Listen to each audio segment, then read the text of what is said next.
It is impossible to see the type of progress that we want in these countries unless they have good governance. And I might tell you that the more that we can help in this regard, the more we have good governance, the more we have economic growth in other countries, not only is it less on our direct security burdens, but it also presents for us new markets and economic opportunities for America. As the presiding officer knows, this is the guiding principle of the Organization for Security and Cooperation in Europe. We use the Helsinki Commission as our implementing arm.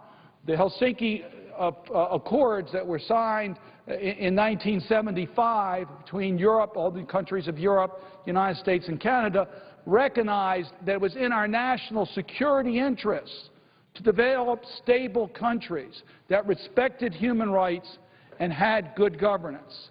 And this is the reason why the Cardin-Lugar Amendment was so important in the Dodd-Frank legislation.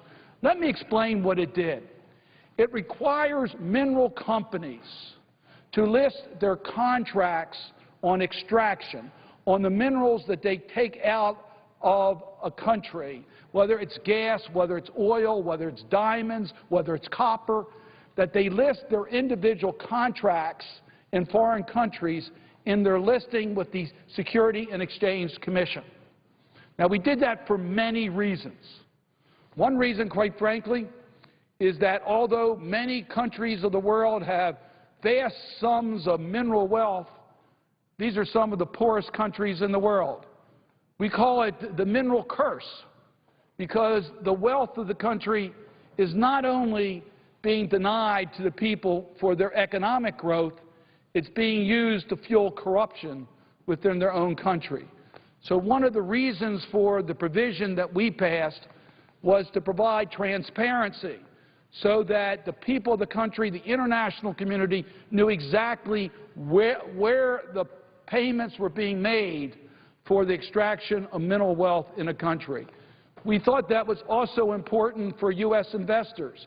If you're going to invest in a mineral company, you have a right to know where their contracts are being signed and where they're paying money. It's also important for U.S. interests. We need stable mineral reserves. As you know, we have gone to war over the need for oil.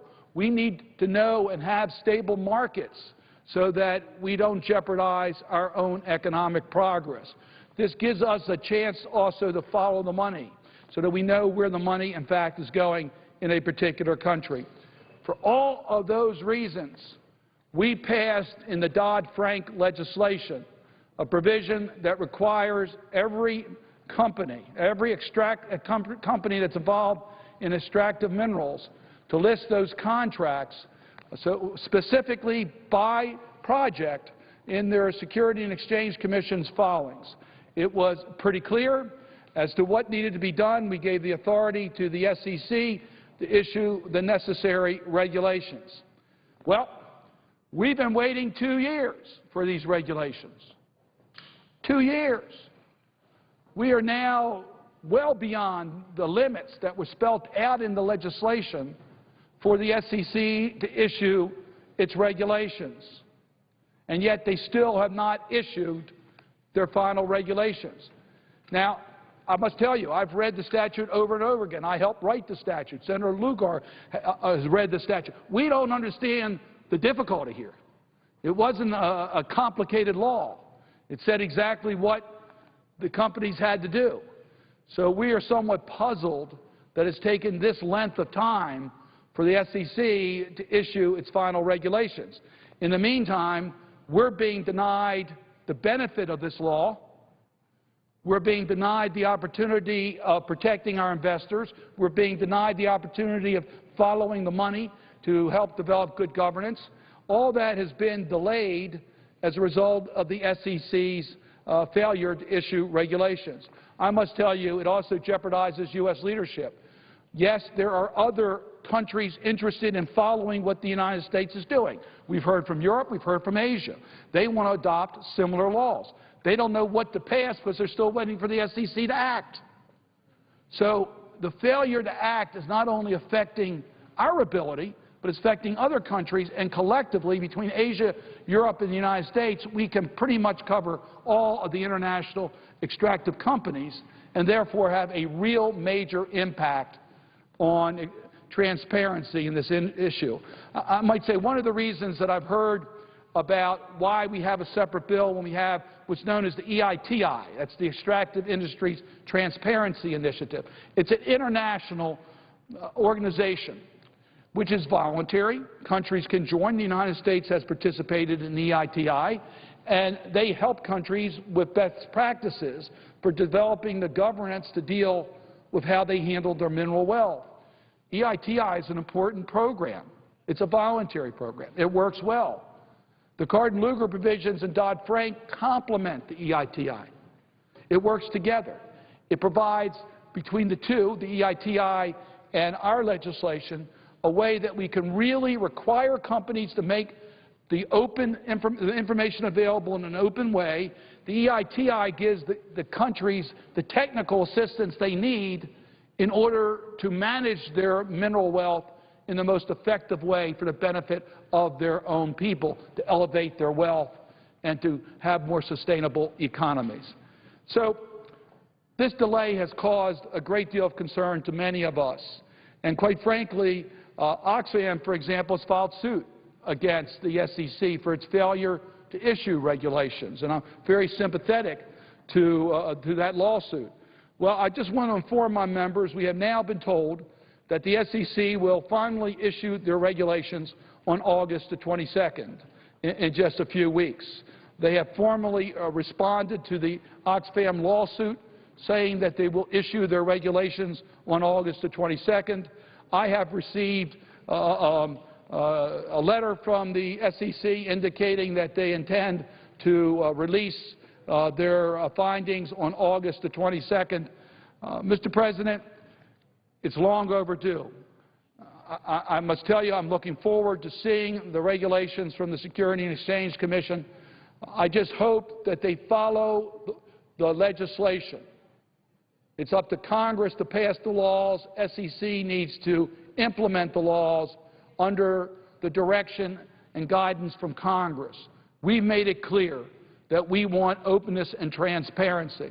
I understand some oil companies may not like that, but they don't write the laws, we do. It's up to the SEC now to come in with regulations that carry out the intent of our law and help us move forward so that the resource wealth of countries in the developing world become a real asset, a real benefit as they develop sustainable economies and good governance, which helps global stability and helps the global economy. We'll be watching the SEC. I know we'll be in recess during that period of time, but we'll be watching the SEC, and I hope that we'll be working together and the United States will continue to exercise its leadership, and we'll see other countries follow suit where we really can make a difference in the wealth and growth of countries around the world that for too long have been suffering, even though they have a lot of mineral wealth. And with that, Mr. President, I would suggest the absence of quorum. Clerk will call the roll. Mr. Akaka.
Senator from Alaska. Mr. President, request that proceedings under the quorum call be dispensed with. Without objection. Mr. President, a great deal of conversation these past several days here on the floor of the Senate regarding cybersecurity. I think there's absolutely no question but that we would all agree that cybersecurity is a critical issue. I'm sure that every member of this body shares the concern that our nation is vulnerable, very vulnerable to cyber attacks, and those attacks could have severe economic and national security ramifications.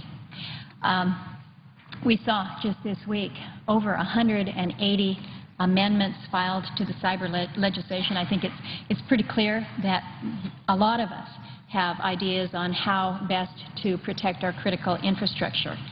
And I think that's just one of the reasons that I was disappointed that the amendment tree was filled and cloture was filed on the cyber measure.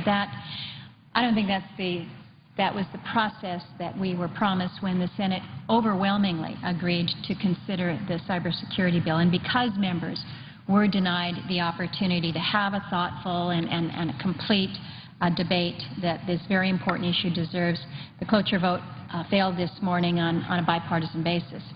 Now, we have heard a lot about the electric grid during this debate and how legislation is needed to protect our nation's transmission system from cyber attack. But what has perhaps been missing from this debate and this discussion is a recognition that Congress has already moved to protect our grid system, and they did so 7 years ago. They enacted the Bipartisan Energy Policy Act of 2005. Now, I'm the ranking member on the Committee of Jurisdiction, and I would just reassure my colleagues that we already have mandatory cybersecurity standards in place for our electric grid. In the 2005 Energy Policy Act, Congress directed the Federal Energy Regulatory Commission, the FERC, which is the grid's regulator. Congress directed them to set mandatory enforceable reliability standards, including standards for cybersecurity. And because these standards can be very technical, extremely complex, Congress decided that they should be developed through a consensus-driven stakeholder process that is overseen by the Electric Reliability Organization, an organization that we call NERC. And we thought that this was so important back in 2005 that we even expanded FERC's traditional jurisdiction to include municipal and cooperatively owned utility systems under these grid reliability standards.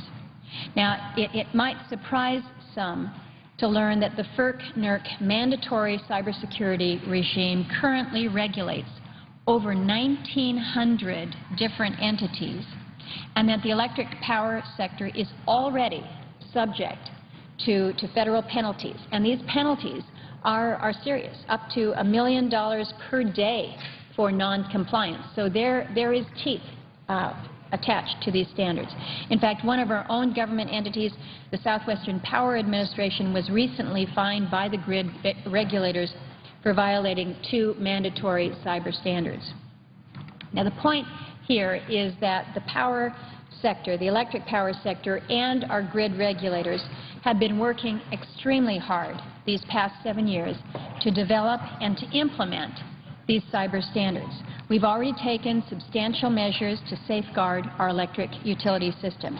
We've identified our critical assets and established security management controls.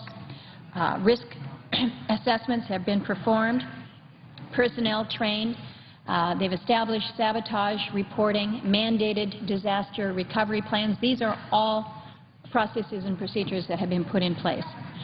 Now, also might surprise some to learn that the Nuclear Regulatory Commission, the NRC, has already taken action to protect the nation's nuclear facilities from cyber attack. The nuclear industry developed a cybersecurity program for critical assets over a decade ago. The NRC now mandates cybersecurity plans for nuclear plants, including the identification of critical cyber assets and required contingency and incident response plans. And failure to comply with the NRC cyber requirements also can result in fines and even an order to shut down the nuclear reactors. So again, you've got standards that have been put in place with compliance requirements and penalties that are attached for failure to comply.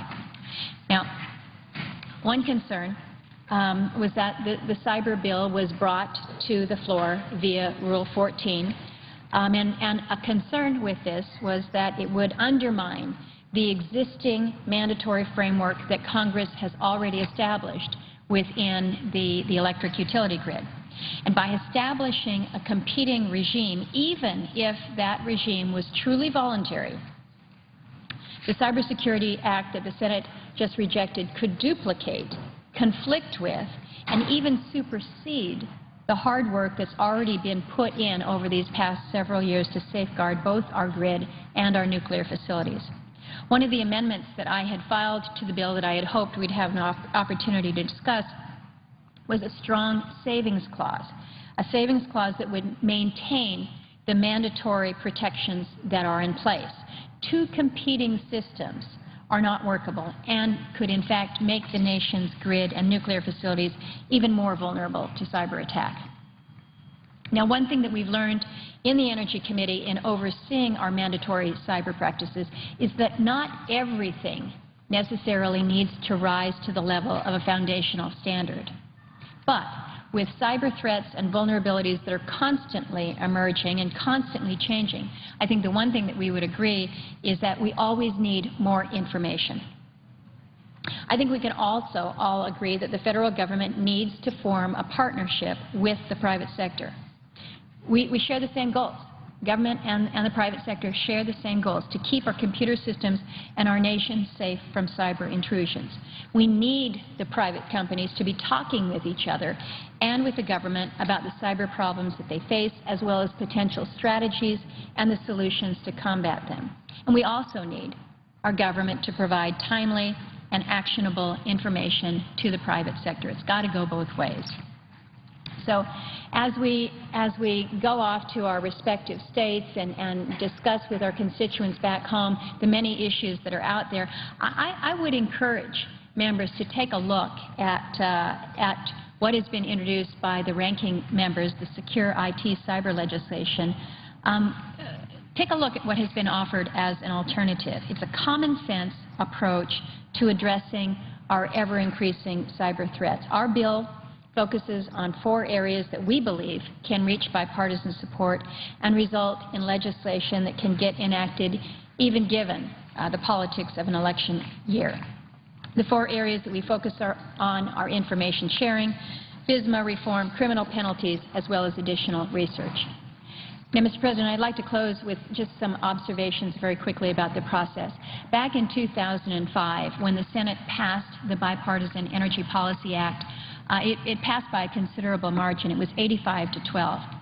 But we spent a full 2 weeks on the floor considering amendments at that time.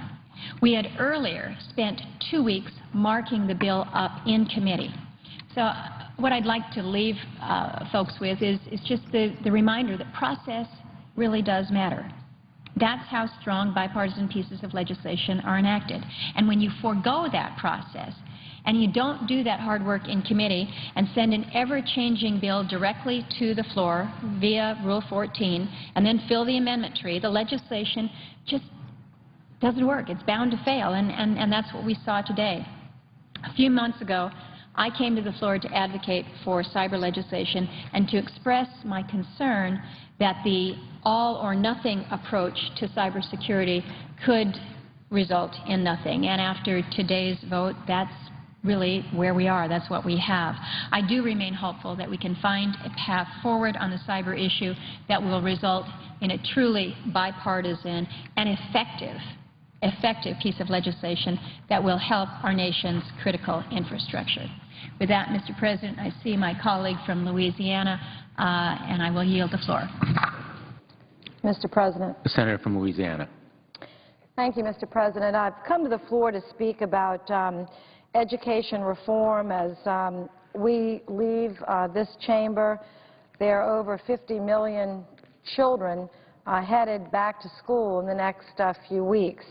But before I do, I just want to respond just briefly to the senator from Alaska in defense of our majority leader here, and I look forward to being with my good friend, and we are dear friends. I'll be with her in Alaska this week as she leads a CODEL, and I'm conducting a field hearing on the Coast Guard. I was one of the members that voted for cloture for our cyber bill, and as the senator mentioned from Alaska, it is very important for us to take care of this piece of legislation. But I thought it would be warranted to say that the reason the leader had to fill the tree is because the minority leader refused to put amendments on the floor that were relative to the subject at hand. We would have loved to have had a debate on cybersecurity for the last week or 2 weeks. It's one of the most important issues really pending before the Congress and a challenge to our entire country. I just want to make the record clear that the only reason that debate did not happen is because the minority insisted on having a debate about all subjects under the sun, specifically health care reform or repeal or modification. Health care reform, repeal, or modification has nothing to do with cybersecurity. So I hope something doesn't happen in the next 30 days, some disaster, that our nation will not have the apparatus in place or even the plans in place to respond to, because the minority just cannot get enough voting done on health care. I have to say that there are other issues in this country besides health care. There's tax policy, there's sequestration, there are budgets, there are debts, there are deficits, there are education deficits. But all they want to do is talk about health care. So the record should be clear. That is why the leader filled the tree. It's not because he doesn't enjoy hearing debate from the other side or doesn't think it's valuable. He's got to do that because they have decided they're filibustering basically, technically, every bill that comes to the Senate. The second point I want to make is I'm on the Homeland Security Committee. This cyber bill has been debated and debated and debated, the concepts of it, and even the opposition to the bill, which was driven, and I say this respectfully, by Senator McCain, who has a different view of the way that the private sector should be treated, is on the committee himself and was very engaged in the debate in the committee. There were amendments on the committee. We would have loved to have continued this process.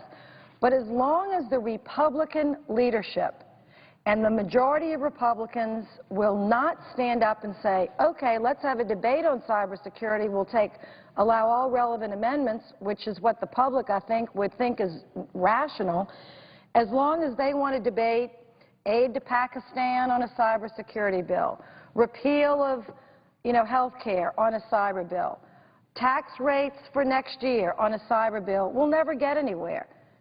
So I just, get so tired of hearing that Democrats don't like debates. Heck, we talk probably more than they do. We like to talk. There's nothing wrong with that. It's just that the talk needs to be organized in a way that we can work. They've decided they don't want the Senate to work, and so that's kind of why we are where we are. But I digress. I want to get back to talking about the importance of us being focused, Mr. President, at the appropriate time when we return and as we come back in the fall and through the next couple of years on, next couple of months on education excellence, on the challenges that are before our nation. It is something that I've spent a great deal of time working on even before I was a member of this body.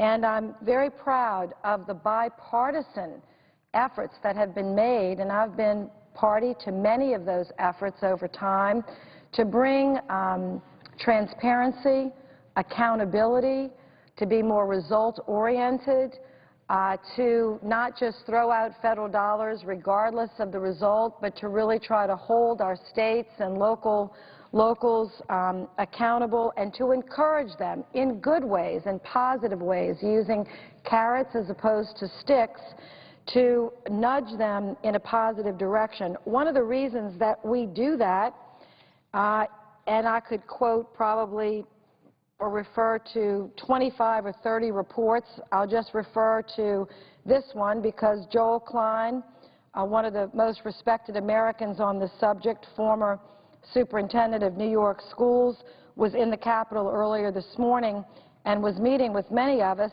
and he and Condoleezza Rice have just released a report called U.S. Education Reform and National Security.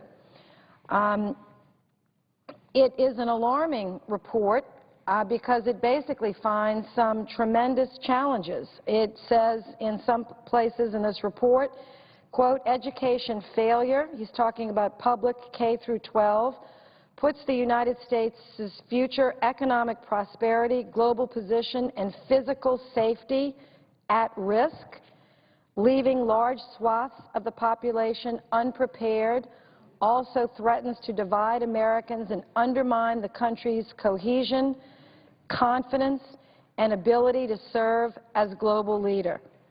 It goes on to say the United States will not be able to keep pace, much less lead globally, unless it moves to fix the problems it has allowed to fester for too long in public education policy in the United States. These are very strong words. It should be very concerning to us to have a Democrat, Joel Klein, progressive and liberal, Condoleezza Rice, future or past Secretary of State and current leader in many areas, a very well-respected conservative voice in our nation, to agree on this conclusion. And so what are we doing here in Washington? I hope that we can do more to focus our time and attention on this subject and to... But all members that there will be a vote following the next vote, which was scheduled to be the last vote, but because the adjournment resolution is now here, I want to advise my members and obviously other members as well. I've talked to Mr. Cantor, the leader, who has been helpful on this effort as well, that there will be another vote following this vote, and I yield back the balance of my time. The chair will receive a message. Mr. Speaker, a message from the Senate. Mr. Speaker, Madam Secretary. I have been directed by the Senate to inform the House that the Senate has passed H.Con.Res 56, providing for a conditional adjournment or recess of the Senate and an adjournment of the House of Representatives in which the concurrence of the House is requested. Without objection, 5-minute voting will continue. The unfinished business is a vote on the motion of the gentleman from Oregon, Mr. Walden, to suspend the rules and agree to House Concurrent Resolution 127, on which the yeas and nays were ordered. The clerk will report the title and concurrent resolution. House Calendar Number 143, House Concurrent Resolution 127, concurrent resolution expressing the sense of Congress regarding actions to preserve and advance the multi-stakeholder governance model under which the Internet has thrived.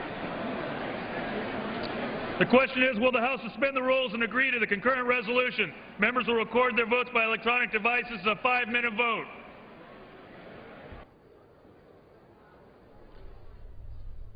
The House passes the Drought Relief Bill 223 to 197, voting here on a non-binding resolution expressing the sense of Congress that the Internet should stay free of government control. And it looks like, as you heard, there will be one more vote on the adjournment resolution so that the House and Senate can adjourn for the August recess. So the last bit of legislative work for the House today, again passing the Drought Relief Bill, a bill aimed at simplifying the tax code, and also a trade bill on Africa and additional sanctions, economic import restrictions on Myanmar that passed earlier today. The Senate failed to move forward with their debate on cybersecurity legislation. The cloture vote failed. It needed 60 votes. It got 52. But the Senate continues with discussion on cybersecurity issues, and you can follow that on C-SPAN 2.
14, the nays are 0.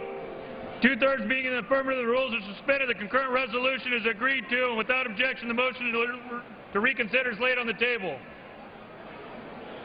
The chair lays before the House the following privileged concurrent resolution. Senate Concurrent Resolution 56. Resolved that when the Senate recesses or adjourns on any day from Thursday, August 2nd, 2012. The House will be in order. Clerk will read. Senate Concurrent Resolution 56.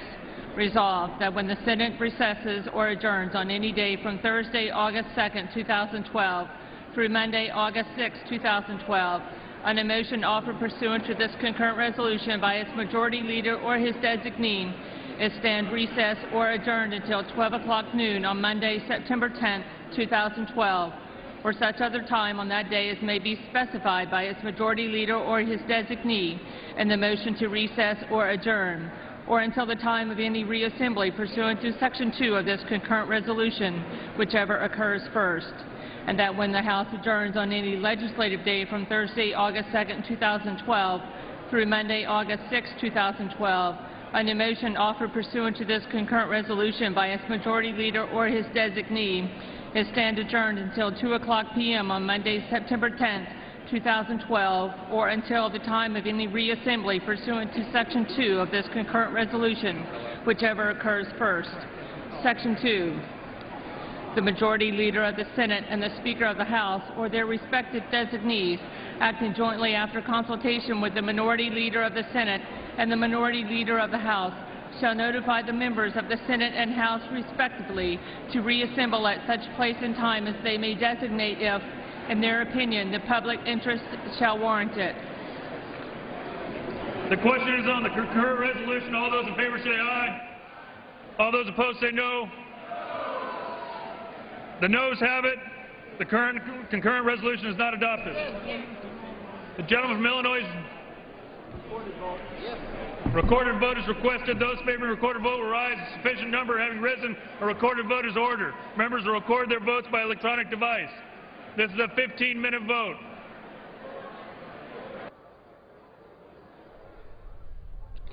This is the adjournment resolution providing for the House to adjourn for their district work period, the August recess, and not coming back until September 10th. The Democratic Whip Steny Hoyer urging Democrats to vote no on the motion to adjourn so that the House can stay in session and, quote, work to complete the long list of unfinished business.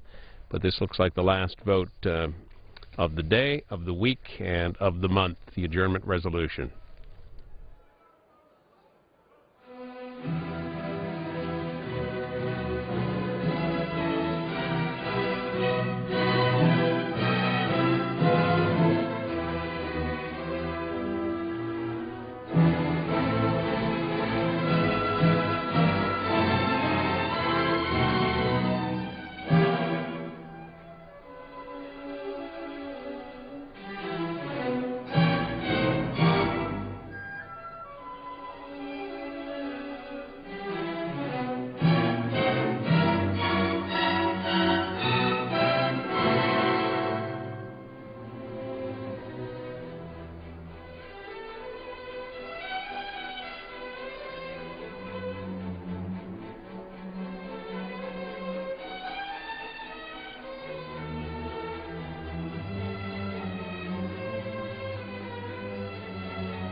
On this vote, the yeas are 150, the nays are 265. The concurrent resolution is not agreed to. Without objection, a motion to reconsider is laid on the table. Pursuant to Section 10 of House Resolution 74, H.R. 6164 is laid upon the table. For what purpose does the gentleman from California rise? Mr. Speaker, I ask unanimous consent to take from the Speaker's table the bill S-3510 and ask for its immediate consideration in the House. The clerk